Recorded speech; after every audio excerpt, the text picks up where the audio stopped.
60 ans après, grâce à un document exclusif, M6 revient sur cette période cruciale de notre histoire. À travers des images inédites et en couleur, souvent filmées par des proches du Führer, découvrez la face cachée d'un bourreau. Pour mieux comprendre l'ascension et la chute du nazisme, Hitler, la folie d'un homme, un document inédit, mardi prochain à 20h50 sur M6. Attention, ce film est une fiction. Il repose néanmoins sur une enquête journalistique, des entretiens avec des médecins, des spécialistes de la météo et des situations de crise. On peut donc dire que cette histoire est vraie, mais qu'elle n'est pas encore arrivée. La France grelotte et l'économie s'enrhume. Les conséquences de la vague de froid commencent à se faire sentir sur l'activité. C'est vrai dans le bâtiment. 75 000 entreprises de bâtiments ont déjà interrompu leur activité partout en France à cause du froid. Impossible de couler du béton quand il gèle. Aujourd'hui, les températures sont encore extrêmement basses. On peut même parler d'un froid polaire. Et toujours des restrictions de circulation sur certaines routes. Et puis ce qu'il y a de remarquable aussi, c'est quand même la durée de cet épisode de grand froid. Des chutes de neige sont encore attendues cette nuit ou demain, donc prudence sur les routes. Nous sommes le 23 décembre 2008. Cela fait maintenant plus de 10 jours que l'Europe de l'Ouest et la France vivent les conséquences de chutes de neige historiques et d'une vague de froid exceptionnelle. Depuis plus de 10 jours, un froid polaire s'installe sur la France. Cette masse d'air est maintenant en conflit avec une remontée d'air plus doux venue d'Italie. Le phénomène s'appelle un retour d'Est et jamais encore il n'avait atteint une telle ampleur. C'est une véritable catastrophe naturelle que nous vivons actuellement.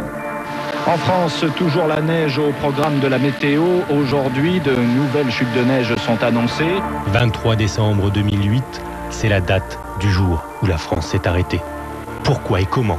C'est ce que nous allons vous raconter en revenant sur cet événement tragique à l'aide d'images d'archives, d'extraits de journaux radio et télévisés, de photos, de films amateurs et de témoignages. Les routiers ayant du mal à rejoindre leur point d'arrivée, certaines usines se retrouvent à court d'approvisionnement. On risque d'avoir des problèmes de ravitaillement si la vague de froid dure très longtemps, étant donné que le transport étant perturbé, les grandes villes ne seront plus alimentées en nourriture et en biens de consommation comme d'habitude. Donc on constate une chose, c'est que la météorologie touche toute l'activité humaine. Cette vague de froid commence en tout cas à peser sur la santé des Français. Les appels au SAMU se multiplient et les malades affluent dans les services d'urgence des hôpitaux. Lorsqu'on a une variation brutale de température, on peut observer des décompensations de maladies cardiovasculaires mais aussi pulmonaires de type asthme ou de bronchite chronique. EDF souffre aussi. Depuis le début de la semaine, la production française ne suffit plus. 3% du courant est importé de l'étranger. Et ici et là, des lignes électriques ont cédé sous le poids de la neige. S'il y a un très grand nombre de ces lignes qui est ainsi détruite, eh bien, au bout d'un moment, on va avoir des problèmes d'alimentation. Les avions cloués au sol, beaucoup de retard aujourd'hui à Orly et Roissy, parfois 5 heures d'attente pour décoller ou atterrir. La neige, le froid et le verglas perturbent encore certaines régions. En cette période de départ pour les vacances de Noël, des millions d'automobilistes vivent actuellement un cauchemar sur les routes de France. Là, ce qui se passe, c'est qu'en ce moment, nous avons des gros problèmes. La neige n'arrête pas de tomber, et surtout sur la région Rhône-Alpes. Alors là, c'est catastrophique, puisqu'en fait, on ne peut rien faire. Bon, les autoroutes sont bloquées pour l'instant. Les milliers d'automobilistes sont sur la voie. Ils ont été surpris par la neige. Et de ce fait, ils sont bloqués le long des routes. Pour l'instant, dans cette région-là, impossible de faire quoi que ce soit. Ça va trop vite, il neige trop, quoi. 23 décembre 2008, un événement va contribuer à transformer cette journée difficile en un cauchemar absolu. Cela se passe entre Lyon et Grenoble, sur l'autoroute A48. À bord de cet autocar, 45 jeunes filles britanniques, 3 monitrices et 2 chauffeurs. Ils sont tous partis de Londres à 5 heures le matin même. Ils ont eu beaucoup de difficultés à progresser sur les routes françaises. Ils sont maintenant pressés d'arriver à l'Alpe d'Huez, un peu trop. Une accélération imprudente sur une route enneigée. Le chauffeur perd le contrôle de son véhicule, provoque un premier carambolage, dévale le terre-plein et va s'écraser sur la voie opposée avant de provoquer un second carambolage. C'est le plus grave accident de circulation survenu en France depuis le drame de Dardilly en mai 2003. Infirmier, tu vois avec les VSAB ce que tu peux... Il y a plus. Les premiers pompiers qui interviennent ne se doutent pas de la situation dramatique dans laquelle sauveteurs et victimes vont bientôt plonger. Tout de suite, LBT. Pour le moment, le commandant des opérations de secours, le COS, doit estimer l'ampleur du carambolage et communiquer ce qu'on appelle un premier bilan d'ambiance. à la radio. Important accident de circulation mettant en cause un bus transport d'enfants et une dizaine de véhicules. Nombreuses victimes, environ une cinquantaine. Je demande renfort VSAB et véhicules de désincarcération pour les.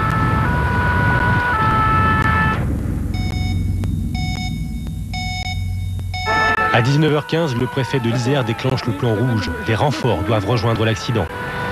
À l'intérieur du bus anglais, 45 jeunes filles sont toujours prisonnières, toutes en état de choc, beaucoup grièvement blessées. Deux ici, t'as une victime là. Mais il y a aussi des victimes dans plusieurs dizaines de véhicules encastrés sur les voies de l'autoroute et des blessés plus légers un peu partout autour de l'accident. À l'arrière du carambolage, est-ce qu'il y a d'autres blessés? Apparemment non, j'ai les collègues qui arrivent. C'est pas apparemment, faut être sûr. Le carambolage a eu lieu entre Lyon et Grenoble, mais c'est seulement le SAMU de Lyon qui a pu dépêcher 2 équipes médicales. À leur tête, le docteur Olivier Péguet. Le souvenir qui va être le plus fort, on va dire, c'est les hurlements. Dès notre arrivée sur les lieux, on découvre un car renversé avec des gens bloqués à l'intérieur qui hurlent. Et puis aussi cette sensation de froid qui rapidement nous gagne en se disant que les patients, il faut rapidement les évacuer parce qu'il fait horriblement froid, il y a du vent. Donc la situation météorologique va rester aussi plutôt marquée. On tourne à l'appel entre 40 et 50 victimes. D'accord, ok. Bon, je vais essayer d'obtenir du renfort chez nous. Vous êtes J'ai demandé aussi des VSAB. À ce moment-là, il compte encore sur des renforts. Il respecte une procédure d'intervention méthodique et professionnelle. Mais bientôt, les embouteillages, les chutes de neige et le vent vont presque les couper du monde. Docteur, à l'avant du bus, 2 personnes décédées, 10 victimes blessées relatives. D'accord. Quand on arrive sur un accident comme celui-là, on appelle ça un chantier. Dans notre jargon, c'est un chantier. Quand on arrive sur un chantier de cette ampleur, la première étape, c'est le tri. Donc compter les urgences absolues, les urgences relatives. Est-ce que vous avez une idée de combien il y a de UA ici? Des urgences absolues ou relatives? On voit 25 personnes. 25 personnes? 25 personnes. Le premier médecin qui arrive sur place est chargé non pas de soigner les gens, mais de quantifier le nombre de blessés, le nombre de décédés, le nombre et la gravité des blessés, et de demander les moyens en fonction de son premier bilan. Personne n'est monté là-haut encore? Ok.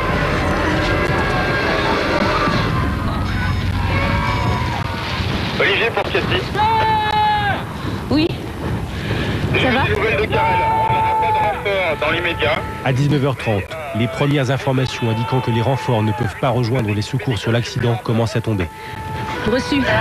Comment ça va? Pour le SAMU et les pompiers, il est maintenant évident que le chantier va être pénible, long et compliqué. À la tête? Et vous avez mal à la jambe? Je sens rien. Ok. J'ai besoin de quelqu'un ici. Il faut transporter ici une UA. Est-ce qu'il y a quelqu'un là-dessous? Oui, il y a quelqu'un dessous là. Vous êtes sûr? Oui, tout à fait, ouais. Vite. Comment ça va? Vous êtes seul dans le véhicule? Où est-ce que vous avez mal? À la tête. À la tête? Et au ventre? Un peu au coude. Ok. On va essayer de vous sortir de là. Je vais appeler une équipe. Oui? Vous n'avez pas le blessé? Bah si, un peu choqué. Oui, on va s'occuper de vous. On va revenir tout de suite. Là, je crois que Oui. C'est un accident. Est-ce que vous avez des blessés? Non, ici. D'accord. On va vous amener des couvertures. On va s'occuper de vous. Ici, est-ce qu'il y a des blessés? On va s'occuper de vous. En fait, il n'y a pas de blessés ici. On va redescendre tout de suite. Tout autour du carambolage, les concerts de klaxons sont les premiers signes d'impatience et d'énervement des automobilistes bloqués par l'accident et immobilisés sous la neige. Oui. Je redescends. Il y a deux personnes à sortir ici. La personne qui est sur la voiture renversée et l'autre. Mais ils sont conscients. Ils sont à transporter, mais c'est pas des urgences. Je reste avec eux? Qu'y a-t-il pour Olivier? Je t'écoute. Oh. Tu en es où au niveau de ton bilan? Il y a 20 personnes dans le bus. Je sais pas encore si c'est des UA ou des UR. Je peux pas rentrer. Toutes ces images du carambolage que vous découvrez ont été tournées à l'époque de l'accident par une équipe de télévision qui se trouvait à proximité des lieux. Elle était dirigée par le journaliste Stéphane Gendard. En fait, je suis arrivé pratiquement en même temps que les secours sur les lieux de l'accident. On réalisait une série de reportages sur les conditions de circulation rendues difficiles par la météo. Lorsque l'accident est arrivé, on a été prévenu bien sûr immédiatement. On a suivi le cortège des secours et on a pu couvrir l'accident en direct. Ensuite, on est resté bloqué comme tout le monde sur la route. Tu peux me faire un petit bilan vite fait? On a recensé environ une cinquantaine de victimes sur l'accident. Donc le bus venait en partie dans l'autre sens, descendu le talus, les voitures se sont castrées. Par contre, on vient de me signaler qu'il y aura des personnes éjectées, décédées. Il faut que je fasse faire une reconnaissance dans les talus. En partie haute, 3 blessés graves, dont 2 incarcérés, qu'on est en train de gérer aussi. Non, vous êtes le long de la balustrade, laissez-nous travailler. On est là-bas, mais on peut vous aider. Non, s'il vous plaît. Regardez, la gestion des automobilistes qui proposent leur aide ou qui sont impatients de repartir est toujours un problème sur ce genre de catastrophe. Venez, écartez-vous, laissez travailler. Et puis il y a aussi la présence des journalistes et les demandes d'information. Colonel, vous connaissez déjà l'ampleur de la catastrophe? Non, pour l'instant c'est un peu prématuré. Pour l'instant on ne peut plus prématurer. Nous sommes en phase de bilan complet. Nous ne sommes pas certains d'avoir compté la totalité des victimes. Vous avez déjà vu sur place s'il y avait des morts? Il y a effectivement des victimes décédées. Gendarmerie, s'il vous plaît. Il y a des badauds qui arrivent là, on s'en sort pas. Si vous pouvez les repousser dans leur véhicule, tous ceux qui n'ont rien à faire au milieu, si vous pouvez les écarter. Allez, remontez dans vos véhicules, je dis. Allez, dépêchez-vous. Obéissez, s'il vous plaît. Vous allez faire pire que de bien. Allez, remontez dans vos véhicules, fermez les portes, ouvrez un petit peu le carreau, les moteurs ils tournent. Allez, on se dépêche. Vous n'êtes pas blessés, vous n'avez pas le devenir. Dépêchez-vous. Les gens doivent commencer à s'impatienter, rester bien avec eux, voilà, pour les calmer. Quitte à faire circuler le personnel en tenue comme ça, et puis essayer de les calmer, leur dire on fait rapidement. La situation devient inextricable. Des milliers d'automobilistes sont désormais bloqués par l'accident. Autant de personnes à faire patienter, mais aussi autant de victimes potentielles en raison de la neige, du froid et du vent qui frappent la région Rhône-Alpes. Les services de l'autoroute demandent aux personnes de rester dans leur voiture, mais ils n'ont malheureusement pas beaucoup d'informations à communiquer sur ce qui va se passer. Combien de temps vont rester ces gens? Vous savez quand est-ce que vous pouvez les évacuer? Écoutez, tout le monde s'affaire là-bas, il y a des morts et des blessés et je peux pas vous dire, Là, on attend la déneigeuse, quoi, parce que vu le temps, là, on va rester coincé ici. Donc j'attends. Donc on reste ici et on attend pour l'instant. Moi j'ai bientôt plus d'essence, alors je sais pas ce que ça va donner, mais je pense qu'on est là pour un moment. Ouais, très longtemps parce que là, nous on est attendus par les beaux-parents de Gérard et on a une fête là. Vous savez quand est-ce qu'on va être dégagé? Non, je peux pas vous dire exactement, mais bon, il y a des morts, des blessés là-bas, on s'en faire et non mais vraiment là, on a presque plus d'essence. Les gendarmes, Vous êtes obligé de rester, vous êtes bloqué là pendant pas mal de temps, donc restez au chaud dans vos véhicules. Non mais bon, moi j'ai pas non plus un plein d'essence, on va pas rester toute la nuit ici quand même. Moi ce que je vous conseille, c'est déjà fermer votre vitre. Arrêtez votre moteur, restez au chaud dans un moment, vous remettez en marche votre véhicule. Mais on est obligé d'avoir la vitre parce qu'il y a les gaz d'échappement du camion là qui oui, vous laissez les jambes ouverts, mais économisez l'essence quand même. Parce que mon ami là, il a la tête qui tourne, s'il est pas bien, à ce moment-là, on va l'allonger dans un VSAB. Il faut éviter que les gens restent seuls dans leur voiture. Donc il peut se mettre à plusieurs. Voilà, tout à fait, ouais. Se regroupent dans une voiture. Tout à fait. Donc il y a 2-3 véhicules où il y a les plein de voitures. Voilà, on arrête certains moteurs et d'autres pas. Voilà, tout à fait. Parce qu'on n'est pas parti, faut être clair. Dans la zone de l'accident, les bourrasques de vent et les chutes de neige sont en train de s'abattre sur les sauveteurs et les automobilistes. Les derniers badauds sont contraints de regagner leur voiture. L'espoir de repartir rapidement n'existe plus. La route est maintenant totalement enneigée. Le carambolage sur l'A48 entre un car britannique et plusieurs voitures provoque actuellement un immense embouteillage sur l'A48 dans les deux sens de circulation avec des répercussions sur l'A43. La circulation entre Lyon, Chambéry et Grenoble, qui était déjà très dense et difficile en raison des départs en vacances et des chutes de neige, est presque paralysée. Plusieurs centaines de milliers de véhicules sont actuellement bloqués en région Rhône-Alpes et la situation pourrait empirer dans la soirée. Météo France annonce en effet de la neige et du verglas en Savoie, en Isère et dans le Rhône. Ces 3 départements ont été placés en vigilance rouge. Partout en France, il y a maintenant des centaines de milliers de naufragés de la route.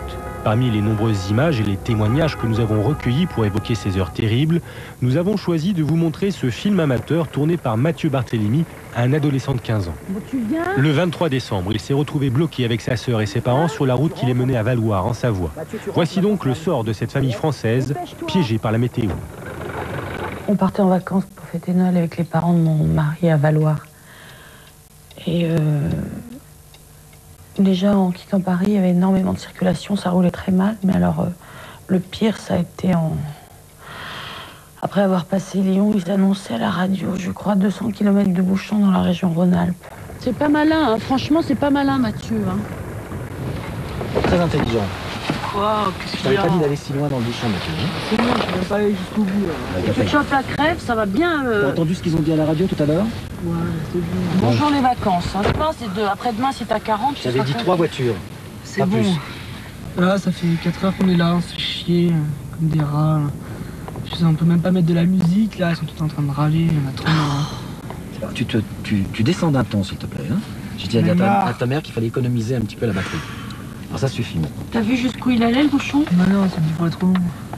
Ah bon, à ce point? On savait pas du tout combien de temps on devrait attendre, c'était insupportable. Les enfants étaient énervés.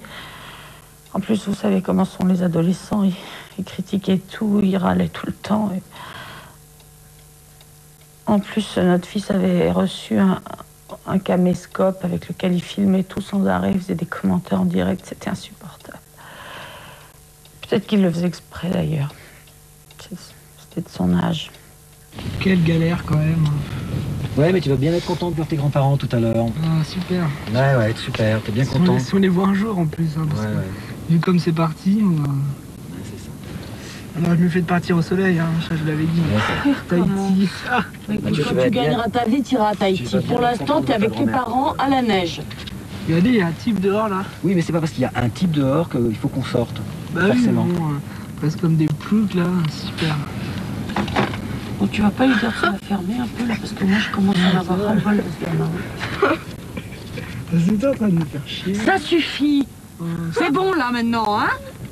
C'est bon. Et les enfants derrière maintenant, vous arrêtez, je veux plus vous entendre. Tu peux pas partir sur le côté? Quoi faire? Qu'est-ce que tu veux que je fasse? Je sais rien, on va voir les gendarmes. Passer sur le côté? Eh ben voyons. Alors moi je vais faire ça, tout le monde va faire ça. Ça va être le bordel à comment ça va. Tu trouves que c'est déjà pas assez le bordel comme ça? Si on passe en premier, non, ça sera bon. Mais oui, c'est ça. C'est pour dire des choses pareilles, vaut mieux se taire, hein? C'était affreux, quoi. On se sentait coincés, fait comme des rats.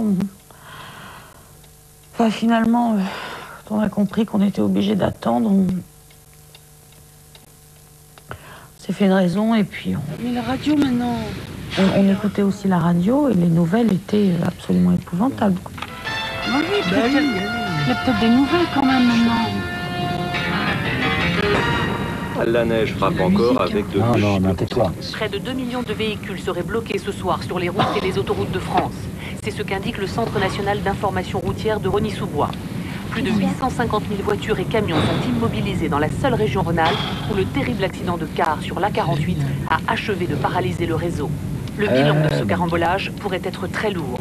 Le préfet de l'Isère a déclenché le plan rouge, mais les renforts ne peuvent pas pour... On a compris qu'on devait attendre et passer la nuit dans la voiture, certainement. La neige provoque toujours beaucoup de pagailles. Des routiers ont par exemple passé la nuit sur le bord de la route dans le Calvados. 85 poids lourds et quelques voitures sont en effet bloquées sur la départementale 675 à l'ouest de Caen, puisque l'autoroute toute proche est fermée. En Haute-Vienne, sur l'autoroute A20, le trafic reprend très lentement. Tu vois, ceux-là, il serait bien mieux de rester en bagnole avec ce qui vient d'être dit à la radio, là. De toute façon, à part toi, tout le monde est con. Oh, mais Mathieu, tu nous emmerdes maintenant, hein? Faut te le dire en chinois, tais-toi. Je dirais que c'est le plus gros hiver que je viens de connaître, parce que les gens sont en panne et ils ont tellement attendu que, compte tenu de la situation... Les informations à la radio étaient catastrophiques, hein. Il y avait des dizaines de milliers de personnes coincées sur les routes. Il y avait des pannes de courant, il y avait... tout était paralysé, quoi. Les portables ne marchaient plus, il y avait des gens qui étaient morts de froid. Donc on s'est dit, bon, ben, on verra demain, quoi. Certainement que les secours vont arriver dans la nuit ou au petit matin. Mais bon, on savait qu'on n'était pas seuls dans notre cas.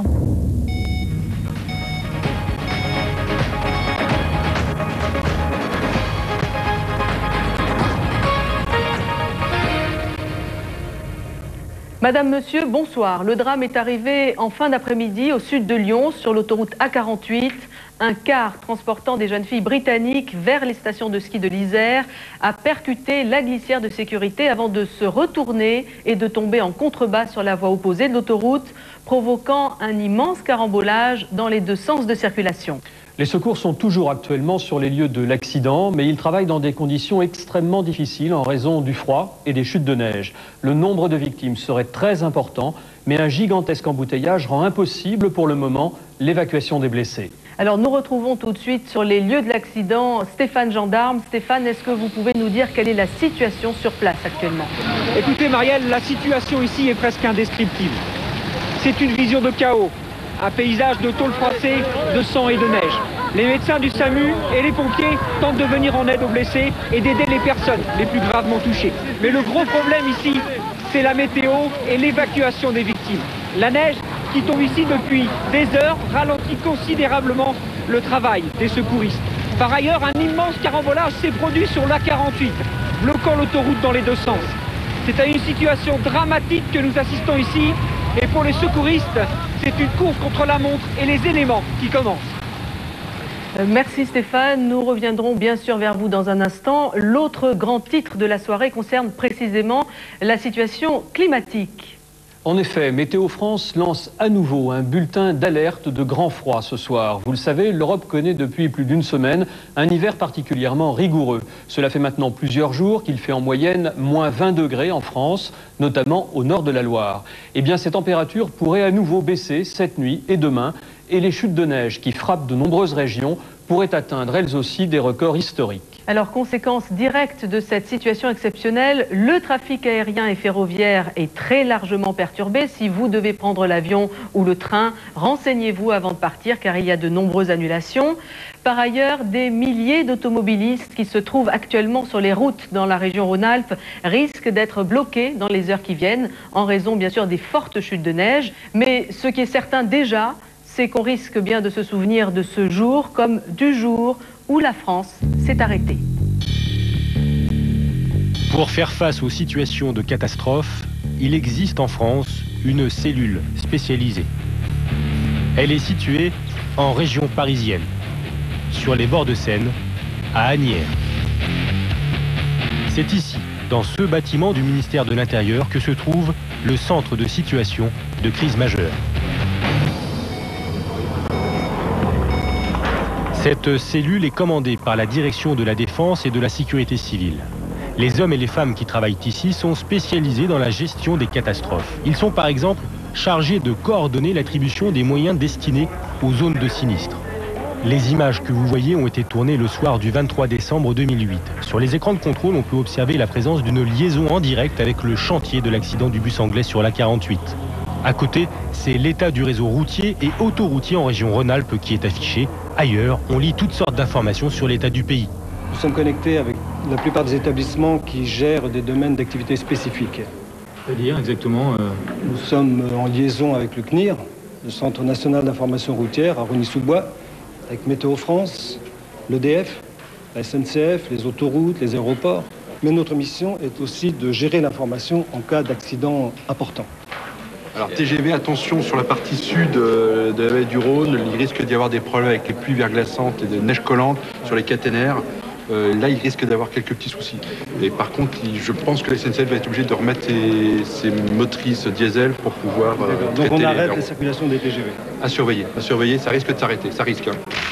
Au sein de la cellule de crise, les prévisionnistes de Météo France avaient un rôle déterminant et largement exposé. En effet, comme souvent lorsqu'un événement climatique de grande ampleur bouleverse les Français, c'est la responsabilité des météorologistes et leur manque d'anticipation qui avait été mise en cause pour expliquer l'enlisement du pays.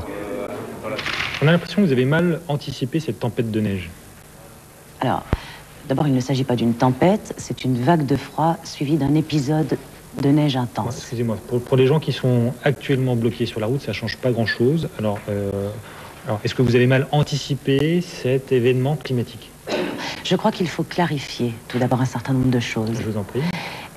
Cela fait près d'une semaine que Météo France lance des bulletins de vigilance, notamment des bulletins grand froid dès la semaine dernière, et depuis hier, une vigilance orange, neige, verglas ou grand froid sur 63 départements.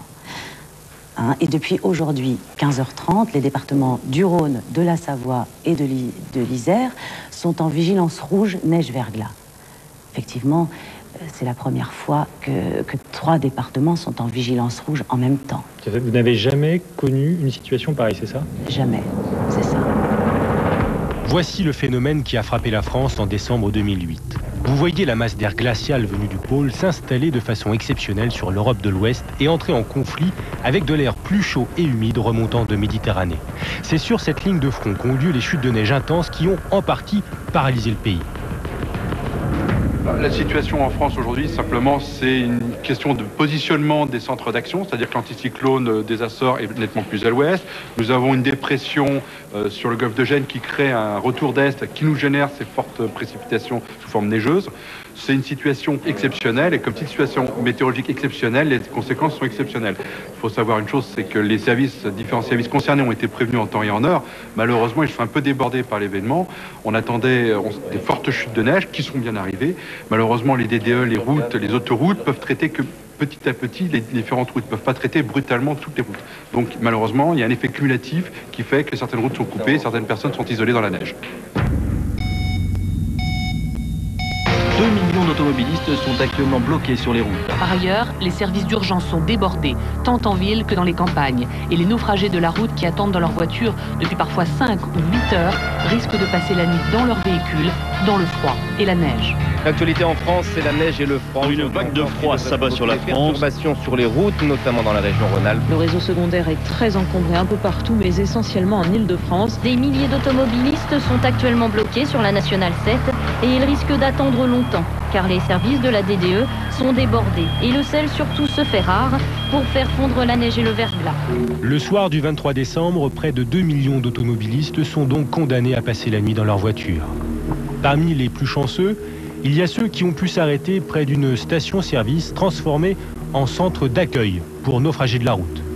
Comme ici, sur la Nationale 7, à la hauteur de Ferrières en Gâtinais dans le Loiret. Stéphane Chopard, le gérant de la station, nous a confié les cassettes des caméras de surveillance tournées à l'époque pour nous aider à raconter les multiples rebondissements qu'il a connus au cours de ces heures d'attente. Bon, déjà, il y avait quand même un stress de départ parce que j'avais aucune communication avec l'extérieur. Et ne serait-ce qu'à mon niveau personnel, je ne pouvais pas joindre ma femme. Donc déjà, j'étais un peu stressé. Et après, avec la tempête, les gens ont commencé à arriver dans la station, dans ma station-service.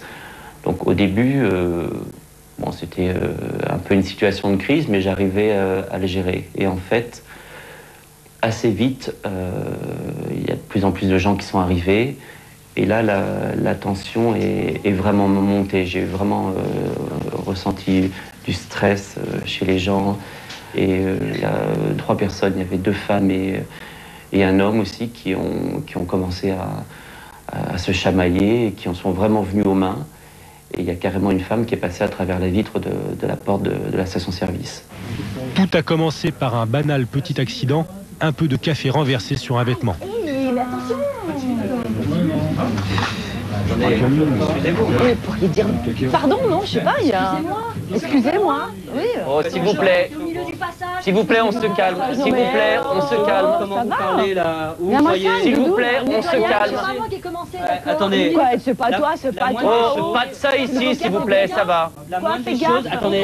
Et monsieur, ne vous en mêlez pas, s'il vous plaît. Parlez autrement, ça va. On se calme, s'il vous plaît. Non, mais attends, c'est pas bien, non, mais... Mais ça va pas, vous vous calmez maintenant. Mais ça va pas, non. Non. Mais vous êtes... Mais ça va pas, vous êtes complètement malade, hein. Mais attendez, vous avez vu le travail? Ça va, madame? Aidez-moi à l'emmener à l'accueilleur. Doucement, ça va? On va la mettre là. Asseyez-vous, madame, asseyez-vous. Ça va? Est-ce que c'est bon? Posez la tête sur ça. sur ce sac-là. Voilà. Doucement. Je dois avouer que j'ai vraiment dû prendre les choses en main. Je me suis énervé. Oui. Il est où le monsieur là? Ah mais ça va pas, vous êtes complètement malade. Alors, vous sortez d'ici tous les deux. Vous sortez d'ici tous les deux. Vous sortez. Non mais j'ai pas fait. Vous sortez maintenant. Bon, c'est bon, ça va. N'importe quoi. On se fait agresser. Alors maintenant, vous sortez. Ah mais c'est bon, on a compris. Vous irez à boire et à manger, vous inquiétez pas, mais je veux plus vous voir dans la station. D'accord. Je l'ai pas trop montré, mais il y a un moment donné où j'ai eu peur, oui. De quoi? Bah, que d'un seul coup, je sais pas, les gens se mettent à se bagarrer pour la nourriture ou avec la fatigue et le stress que les nerfs lâchent et que tout le monde commence à, je sais pas moi, se taper dessus ou des choses comme ça. Enfin, on perd un peu la notion du raisonnable dans ces cas-là, quoi. Et moi-même, je me sentais déjà très fragile parce qu'en général, je me mets rarement en colère et là, j'ai dû vraiment me mettre en colère. Et c'est pas mon habitude, donc je voyais bien que j'étais pas le même que d'habitude, donc ça pouvait arriver à tout le monde. Ça va, madame? Et maintenant, la porte qui est cassée, faut tout que je répare. Bon, je vous préviens, on va se calmer un petit peu, là. Il y aura à manger et à boire pour tout le monde, mais je vous demande d'être un peu calme, s'il vous plaît, hein.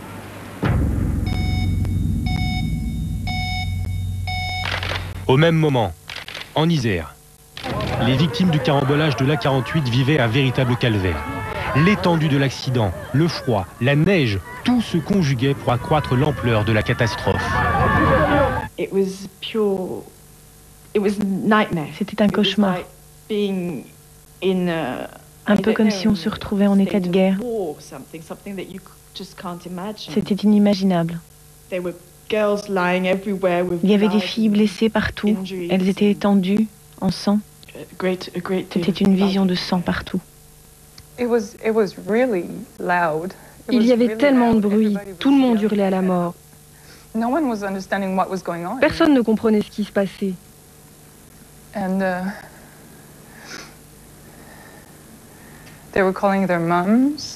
appelaient leur maman. Elles appelaient leur papa. On criait. J'avais tellement mal. J'ai crié pour ma sœur et je l'ai vue. J'essayais de l'atteindre, mais je ne pouvais pas. Parce que j'étais coincée. Et elle était justement là, tout pâle. Elle ne criait pas du tout. Et elle bougeait sa bouche, mais je n'entendais rien. Et puis tout à coup, elle a même cessé de bouger. Et donc, quand les ambulances sont arrivées, je leur ai dit, mais apportez ma sœur, prends ma sœur, elle va mourir. Mais tout le monde était en train de demander au secours, aidez-moi. Et tout allait si lent, si lentement, ça devait être plus rapide. Et puis, on nous a amenés, ouais. Pour les pompiers et les équipes médicales présentes sur les lieux de l'accident depuis près d'une heure, le chantier est loin d'être fini. Il y a toujours des automobilistes prisonniers des carcasses de leurs voitures à désincarcérer et des jeunes filles britanniques à extraire du bus renversé.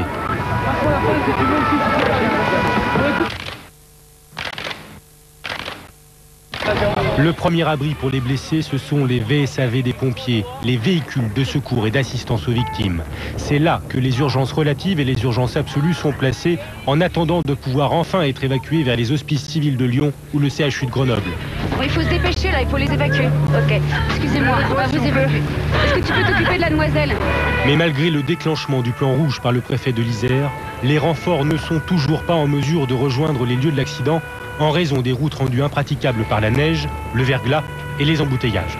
Les premiers intervenants sur le carambolage doivent donc continuer de gérer seuls le secours aux victimes. On va passer derrière. Là,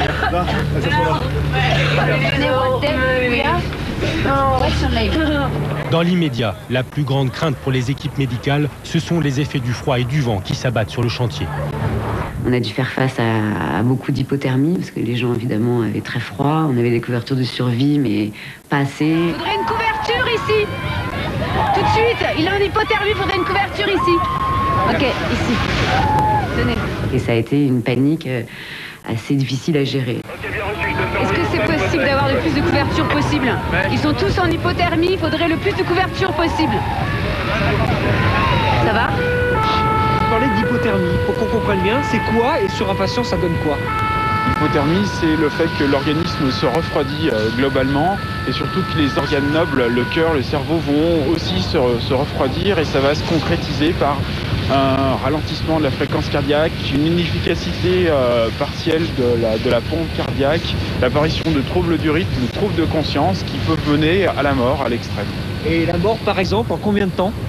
La mort, ça peut aller de quelques minutes pour un patient qui est déjà en état de choc à cause d'un traumatisme, à cause d'une hémorragie, à plusieurs dizaines de minutes pour un enfant, un adulte en bonne santé en fonction de la température qui règne. Ici, à cause du froid et du vent qui règne, les hypothermies sont arrivées extrêmement rapidement. Il y a des décès à cause des hypothermies ici? Il y a probablement pas mal de décès qui sont liés en partie à l'hypothermie, surajoutés à des traumatismes, à des hémorragies, à des fractures de gros os comme le fémur. Attention, attention! Je t'écoute. Ok, bon.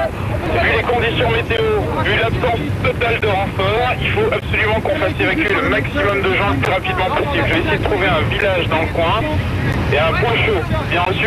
Bien reçu. Au bout d'une heure, on a eu un appel du SAMU qui nous a annoncé qu'on n'aurait pas de renfort. Les routes étaient bloquées. Il y avait beaucoup d'urgences de toute façon dans la région et personne ne pouvait accéder jusqu'au chantier. Ouvrez les yeux, parlez-nous. Réveillez-vous, monsieur. Ok, il faut se dépêcher là, on transporte immédiatement. Donc l'autre médecin et moi, on a dû prendre une décision rapidement qui était de construire un poste médical avancé, en fait un hôpital de secours. C'est le lieu où on va commencer à médicaliser, stabiliser les patients avant l'évacuation en direction des hôpitaux, avant une médicalisation un peu plus poussée. Donc ça peut être une tente, ça peut être un gymnase, ça peut être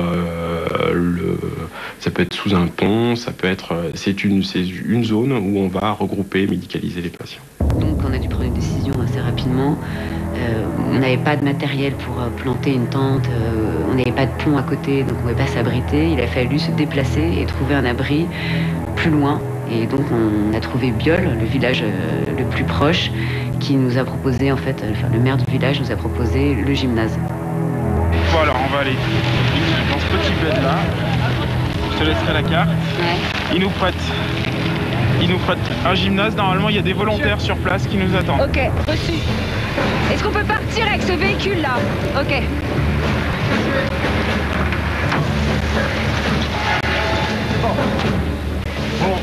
Ok. Tu me prépares 20 mg d'étau. Les ambulances vont prendre une sortie de service pour rejoindre le village de Biol. Elle a commencé, Tenoria? Ça y est, on est parti là. Elles vont rouler sur quelques kilomètres sur la seule voie encore praticable et dégagée. Ça a fait là, c'est le bordel, j'entends rien. Je suis en train de partir avec le premier VSAV. Ok, et t'oublies pas de me les renvoyer dès que c'est arrivé au PMA. Bien reçu. Oh, colonel, la première Noria des 4 VSAB se rend sur le PMA à la salle des fêtes et remonte tout de suite. D'accord, merci. Voilà.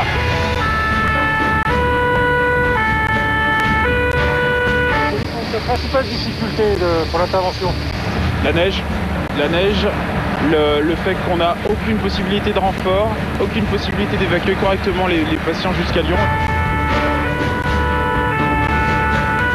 On va monter, finir l'opération sur le dessus. Ok? Vous y allez. Montez là-haut.